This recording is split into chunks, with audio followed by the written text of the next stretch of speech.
Year 1689। हवा में तलवारों की टकराहट और घायल योद्धाओं की चीखें गूंज रही थी। चारों ओर उठते धुएं के बीच मराठा साम्राज्य का सबसे बड़ा योद्धा संभाजी महाराज अपनी तलवार थामे खड़े थे। ये वो घड़ी थी जब उनके चारों तरफ केवल 200 मराठा योद्धा बचे थे और उनके सामने खड़ी थी औरंगजेब की 25,000 सैनिकों की विशाल सेना। अब आगे क्या हुआ? जिन लोगों ने छावा मूवी देख ली है वो जरूर ये सोच रहे होंगे कि हमें मालूम है कि आगे क्या हुआ है, लेकिन क्या होगा अगर मैं आपसे कहूं कि मूवी में जो कुछ भी आपने देखा है हकीकत उससे कहीं ज्यादा अलग है और कहीं ज्यादा डरावनी है। और आपको सुनकर झटका लगेगा कि इस हकीकत को सिर्फ उस फिल्म से ही नहीं बल्कि भारत के असली इतिहास से भी हटा दिया गया है। औरंगजेब की दरिंदगी और क्रुएलिटी की एक ऐसी कहानी जो किसी की भी रूह कपा दे। तो आज के इस वीडियो में हम जानने वाले हैं छत्रपति संभाजी के अंतिम पलों के बारे में, हम जानने वाले हैं औरंगजेब की साजिशों के बारे में और साथ ही हम जानेंगे कि औरंगजेब ने संभाजी के साथ जो किया उसका बदला मराठाओं ने कैसे लिया। तो अगर आप सोच रहे हैं कि ये एक ऐसा वीडियो है जहां पर मैं औरंगजेब की महानता के किस्से बताने वाला हूं या उसकी तारीफों के पुल बांधने वाला हूं, तो आप इस वीडियो को यहीं पर छोड़ दो, क्योंकि आज के इस वीडियो में हम केवल रियलिटी की बात करेंगे। तो इस वीडियो को पूरा देखना, बिल्कुल स्किप मत करना, बिकॉज आई एम श्योर कि अगर आपने इसे पूरा देख लिया तो आपको गूज बम्स आ जाएंगे। तो फटाफट से हो जाओ तैयार, लगा लो हर हर महादेव का नारा, क्योंकि शुरू होने वाला है आज का इंफॉर्मेशन से भरा हुआ, इतिहास के काले पन्नों को कोरेता हुआ एक और तगड़ा वीडियो। के घुंघरू पहन के नाचते हम औरंग।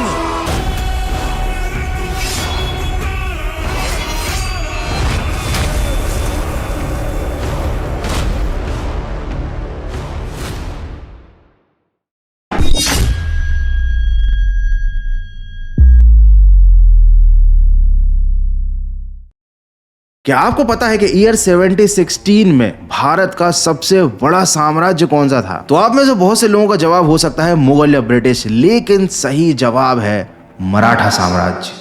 ये रहा उस समय के मराठा साम्राज्य का नक्शा जो अपने चरम पर पूरे भारत के साथ साथ आज के पाकिस्तान और यहाँ तक कि अफगानिस्तान तक फैला हुआ था। उस मराठा साम्राज्य के भगवा झंडे को संभाजी महाराज ने साल 1881 से लेकर 1889 तक अपने खून से रणभूमि में सींचा था। और आपको ये जानकर शौक लगेगा कि उस समय मराठा साम्राज्य की सेना बहुत छोटी थी, केवल 20,000 सैनिक थे, लेकिन इन सैनिकों ने मुगलों, पुर्तगाली, यहाँ तक कि अंग्रेजों और डच कॉलोनिस्ट के साथ कई युद्ध लड़े। संभाजी ने इन 20,000 सैनिकों के साथ 8 लाख मुगल सैनिकों को हराया था और सिर्फ एक बार नहीं कई बार इतने भयानक युद्ध किए थे उन्होंने कि औरंगजेब का ध्यान बुंदेलखंड, राजस्थान और पंजाब से हटकर पूरी तरह दक्कन की लड़ाई पर केंद्रित हो गया था। संभाजी महाराज भारत के एकमात्र ऐसे योद्धा थे जिन्होंने केवल 9 सालों में 120 युद्ध लड़े थे और उसमें से उन्होंने कितने युद्ध जीते थे? पूरे के पूरे 120। लेकिन ये सब होने के बावजूद भी एक दिन ऐसा आया जब फरवरी 1689 के दिन वो खून से लथपथ भारी जंजीरों से जकड़े हुए औरंगजेब के सामने एक कैदी की तरह खड़े हुए थे। तो आखिर ऐसा क्या हुआ इस महान योद्धा के साथ जो अपने जीवन में कोई युद्ध नहीं हारा था? आखिर वो औरंगजेब से कैसे हार गया, कैसे वो इस हालत में पहुंच गया? और सबसे बड़ा सवाल ये है कि फिर आगे क्या हुआ? और इसका जवाब जानने के लिए हमें वापस चलना पड़ेगा 1 फरवरी 1689 में, जहां पर अपने 200 सैनिकों के साथ खून से लहूलुहान खड़े हैं संभाजी महाराज। अपने खून की हर एक बूंद के साथ हर हर महादेव के नारे लगाते हुए वो युद्ध कर रहे हैं। मराठा जानते थे बहुत अच्छे से कि 25,000 सैनिकों के सामने उनकी सेना बहुत छोटी है, लेकिन उनके अंदर का जो हौसला था वो एक विशाल सेना से भी ज्यादा प्रचंड था। हर एक मराठा योद्धा 10-10 मुगल सैनिकों पर भारी पड़ रहा था। लेकिन ये सब कुछ होने के बावजूद भी दुश्मन की गिनती कम होती दिखाई ही नहीं दे रही थी। संभाजी महाराज की आंखों में एक अजीब सी चमक थी। शायद वो ये जानते थे कि युद्ध शायद उनकी जिंदगी का आखिरी युद्ध हो सकता है, लेकिन फिर भी उनका सिर ऊंचा था, हाथ में तलवार मजबूती से वो थामे हुए थे और उनके भीतर मराठा स्वाभिमान की एक आग जल रही थी। युद्ध के समय अपनी कमजोर स्थिति को देखते हुए संभाजी महाराज को 1666 का वो दिन याद आ गया जब वे सिर्फ 9 साल के थे। उनके पिताजी शिवाजी महाराज और वो खुद औरंगजेब की कैद में थे। छोटे संभाजी को एक कमरे में बंद किया गया था जिसमें एक खिड़की से वो अपने पिता को देख सकते थे जो औरंगजेब के सिपाहियों से घिरे हुए थे। उन्हें याद आया कि कैसे औरंगजेब ने शिवाजी महाराज का अपमान करने का हर तरीका अपनाया उनके साथ अत्याचार किए, लेकिन उन्होंने कभी भी अपने पिता की आंखों में डर नहीं देखा और उस दिन उन्होंने ये बात सीखी कि सम्मान जीवन से बड़ा होता है। उन्हें याद आया कि कैसे उनके पिता ने चतुराई से औरंगजेब की कैद से निकलने की योजना बनाई थी और आज वही औरंगजेब की सेना उनके सामने एक बार फिर खड़ी हुई थी। मुगल सेना ने उन्हें चारों ओर से घेर लिया था, लेकिन संभाजी और उनके योद्धा अंतिम सांस तक लड़ने के लिए तैयार थे। लेकिन वीरता की हर हद तक युद्ध करने के बाद भी वो धोखे से पकड़ लिए गए, जिसके बाद उन्हें जंजीरों में जकड़कर औरंगजेब के सामने लाया गया और वहां औरंगजेब ने संभाजी महाराज के सामने 3 शर्तें रखी। पहली शर्त थी कि संभाजी खुद औरंगजेब को पूरे भारत का सम्राट स्वीकार करें। दूसरी शर्त थी कि मराठा साम्राज्य का जो खजाना है वो औरंगजेब को सौंप दिया जाए और तीसरी शर्त थी कि संभाजी इस्लाम कबूल कर लें। लेकिन संभाजी ने तीनों शर्तें ठुकरा दी और फिर शुरू हुआ इतिहास का सबसे भयानक टॉर्चर और इसी ने औरंगजेब के अंत की कहानी लिखी।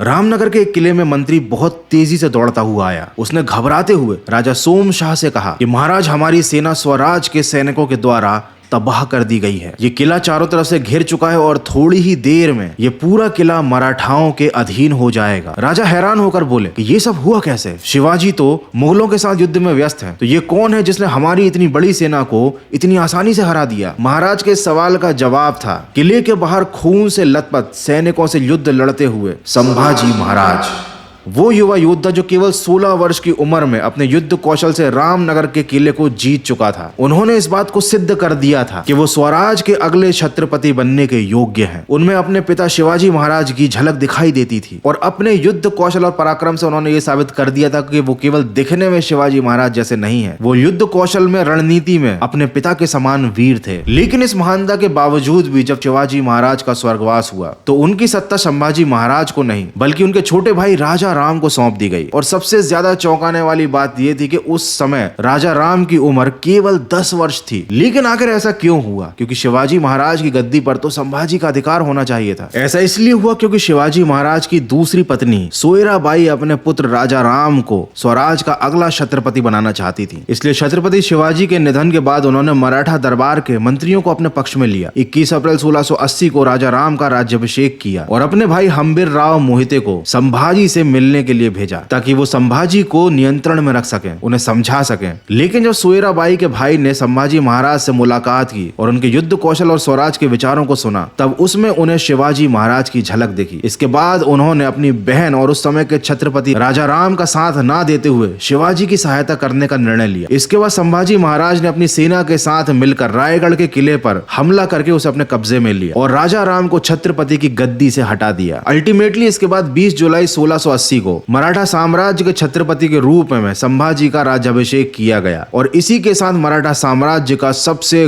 गौरवशाली युग प्रारंभ हुआ।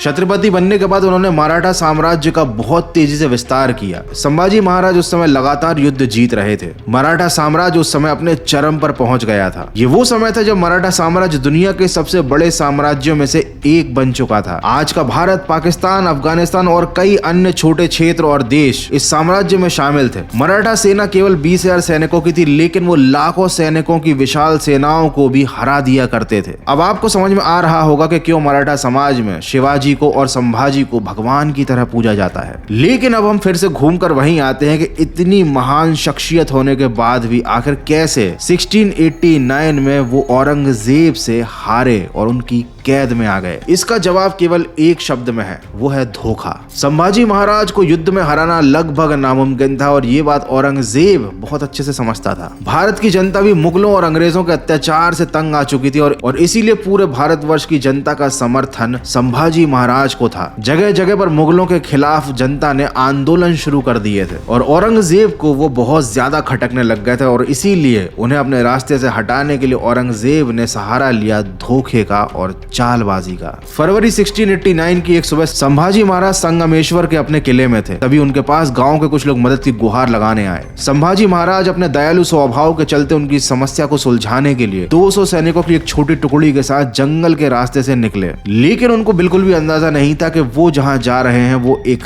चाल है। ये एक पूरी सोची समझी साजिश थी संभाजी महाराज को कम सैनिकों के साथ अपने किले से निकालने की, ताकि उन्हें धोखे से पकड़ा जा सके। उनकी पत्नी येसुबाई का भाई यानी संभाजी महाराज का साला गणोजी सिर्के मुगलों के साथ मिल चुका था। उसने संभाजी महाराज की इस यात्रा के बारे में मुगलों को सूचना दे दी थी और यह भी बता दिया था कि संभाजी महाराज के पास उस समय कम सैनिक हैं, उन्हें आराम से पकड़ा जा सकता है। बस फिर क्या था, एक विशाल सेना के साथ औरंगजेब ने संभाजी महाराज को पकड़ने की एक योजना बनाई। उन्होंने संभाजी महाराज को और उनके 200 सैनिकों को अपने 25,000 सैनिकों की टुकड़ी के साथ चारों तरफ से घेर लिया। लेकिन मराठा योद्धाओं ने उस समय भी मुगल सैनिकों के साथ भयंकर युद्ध किया, लेकिन आखिरकार संख्या का प्रभाव पड़ने ही लगा। इतने सारे मुगल सैनिक धीरे धीरे करके मराठाओं के ऊपर भारी पड़ने लगे। संभाजी महाराज खून से लथपथ थे, लेकिन उनकी आंखों में अभी भी वही गौरव और स्वाभिमान की चमक थी। लेकिन आखिरकार वो पल आया जो कि भारत के इतिहास का सबसे दुखद क्षण माना जाता है। धोखे का शिकार होकर संभाजी महाराज पहली बार किसी युद्ध में हारे थे। अब कहानी घूमकर वहीं आती है जहां से हमने वीडियो की शुरुआत की थी। संभाजी महाराज औरंगजेब की कैद में थे, खून से लथपथ थे, जंजीरों में जकड़े हुए थे। संभाजी महाराज के द्वारा औरंगजेब की तीनों शर्तें ठुकरा देने के बाद औरंगजेब का गुस्सा 7वें आसमान पर पहुंच गया था। वो हर हद तक संभाजी को टॉर्चर करने की शुरुआत कर चुका था। आगे मैं आपको जो बताने वाला हूं वो शायद आपको इमोशनल कर दे, या फिर हो सकता है ये चीजें सुनकर आप थोड़े से दुखी हो जाओ। लिटरली, क्योंकि जब मैं इस वीडियो को बनाने के लिए स्टडी कर रहा था इन सब चीजों के बारे में, तो जो फैक्ट्स, जो अत्याचारों की बातें मैंने पढ़ी वो सुनकर मेरे रोंगटे खड़े हो गए थे। मतलब मैं सोच भी नहीं सकता था कि कोई इंसान इतना कैसे गिर सकता है कि किसी और को इतनी यातनाएं दे, इस तरीके से टॉर्चर करे। और पता नहीं कैसे संभाजी महाराज ने इतने अत्याचारों को हंसकर सहा और किसी भी सूरत में वो औरंगजेब के सामने झुके नहीं। जो छावा मूवी थी वो भी मैंने देखी है, उसमें भी काफी कुछ दिखाया है, लेकिन फिल्मों की भी एक सीमा होती है, वो हर वो चीज नहीं दिखा सकते पर्दे पर, और इसीलिए शायद बहुत सारी चीजें ऐसी थी जो उस फिल्म में भी छोड़ दी गई।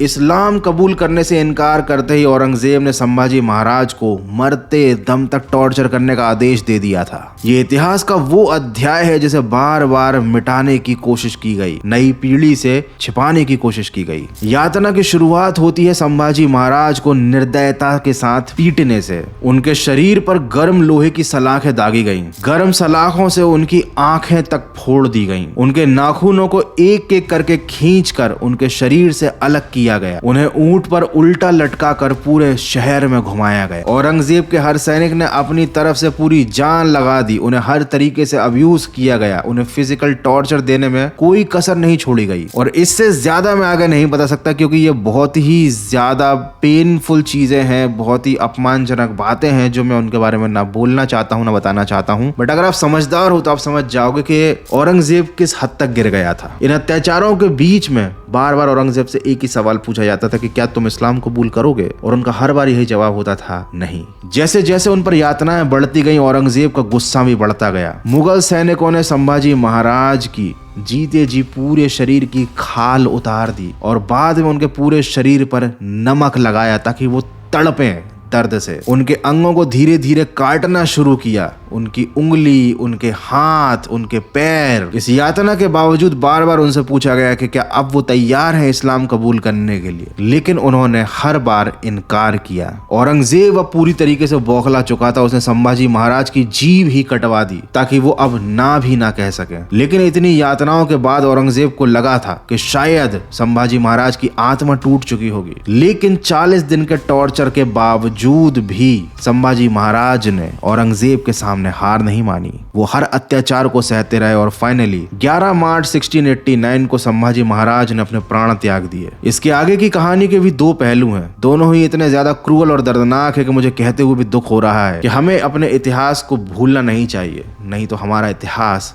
हमें भूल जाएगा। न जाने क्यों इतने साल से हमारे एजुकेशन सिस्टम और इतिहासकार मिलकर इन सब चीजों को हमसे छुपाने की कोशिश कर रहे हैं। जब ये चीजें जनता के सामने आती हैं तो हर भारतीय का, हर सच्चे भारतीय का खून खौल जाता है। हमने किताबों में औरंगजेब की महानता के किस्से तो सुने हैं और अभी भी यूट्यूब के कई यूट्यूबर्स औरंगजेब को एक महान शासक, एक महान इंसान बताने पर तुले हुए होते हैं, लेकिन वो लोग कभी इस पक्ष को नहीं बताते जो औरंगजेब की असली हकीकत दर्शाता है कि किस तरह औरंगजेब अपनों के ही गले काट कर एक सम्राट बना था और उसके लिए किसी के लिए कोई रहम नहीं था। कुछ इतिहासकारों का मानना है कि टॉर्चर के बाद संभाजी महाराज ने जब अपने प्राण त्याग दिए तो औरंगजेब ने उनके शरीर के टुकड़े करवा कर उन छोटे छोटे टुकड़ों को कुत्तों को खिला दिया था। कुछ इतिहासकार ये मानते हैं कि औरंगजेब ने उनके शरीर के टुकड़े पास की भीमा नदी में बहा दिए। खैर, इन दोनों पक्षों में से जो भी बात सच हो, संभाजी महाराज का शरीर तो नष्ट कर दिया था औरंगजेब ने, लेकिन उनके साहस और स्वराज के विचारों को वो कभी मिटा नहीं सका। उनकी मृत्यु के बाद मराठाओं के सीने में स्वराज के प्रति भक्ति की ज्वाला और ज्यादा प्रचंड रूप से जल उठी। ये वो ज्वालामुखी था जिसने धीरे धीरे औरंगजेब को और उसके पूरे मुगल साम्राज्य को राख में बदल दिया। अब इतिहास के पन्नों को थोड़ा और पलटते हैं और जानते हैं कि कैसे संभाजी महाराज की शहादत औरंगजेब की आखिरी गलती साबित हुई।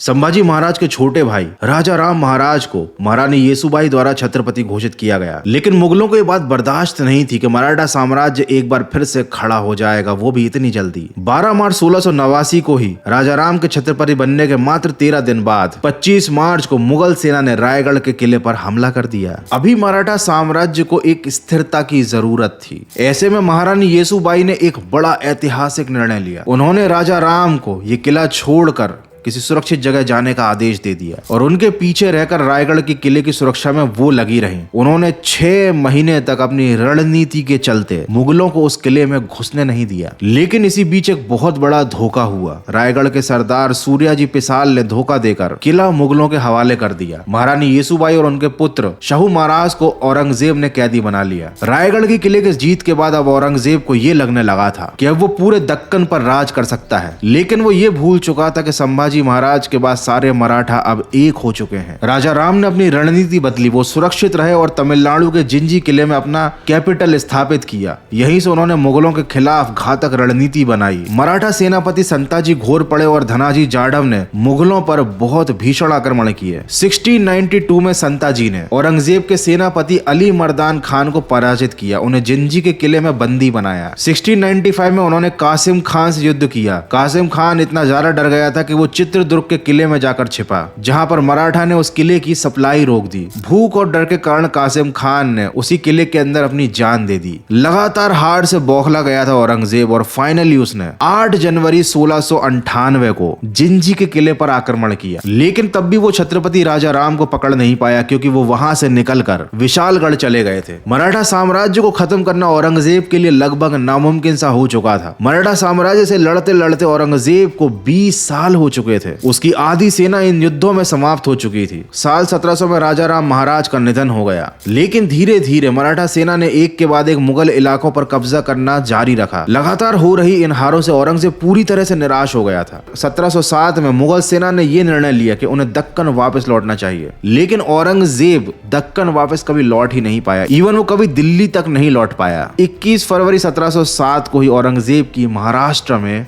मौत हुई और साथ ही मौत हुई मराठा एम्पायर को खत्म करने के उसके सपने की। औरंगजेब की मौत के बाद बचा हुआ मुगल एम्पायर भी टुकड़ों में टूटकर बिखर गया। तो दोस्तों, ये थी कहानी अत्याचारी औरंगजेब की, स्वराज के सपने की, वीर मराठा योद्धाओं की और हमारे वीर छत्रपति संभाजी महाराज की, जिन्होंने अपनी अंतिम सांस तक अपने धर्म और अपने स्वराज की रक्षा की। अंतिम समय तक टॉर्चर होने के बावजूद भी वो दुश्मन के पैरों में नहीं झुके। और शायद यही कारण है कि आज हम इस देश में खुशी खुशी रह रहे हैं, इस सेकुलर देश में रह रहे हैं। लेकिन हमें अपने इतिहास को भूलना नहीं चाहिए। इतिहास को हमें और अच्छे से जानना चाहिए, उसे याद रखना चाहिए, क्योंकि एक बात कभी मत भूलना, इतिहास अपने आप को दोहराता जरूर है।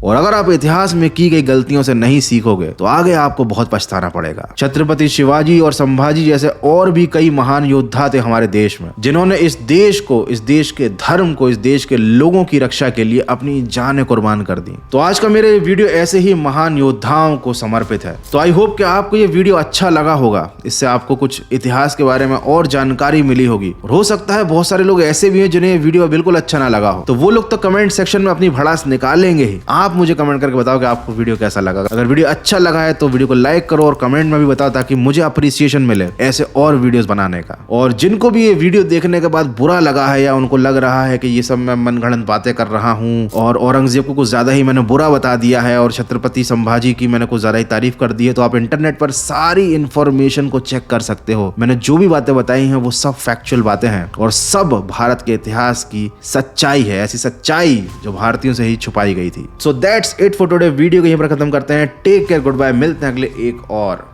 तगड़े वीडियो में।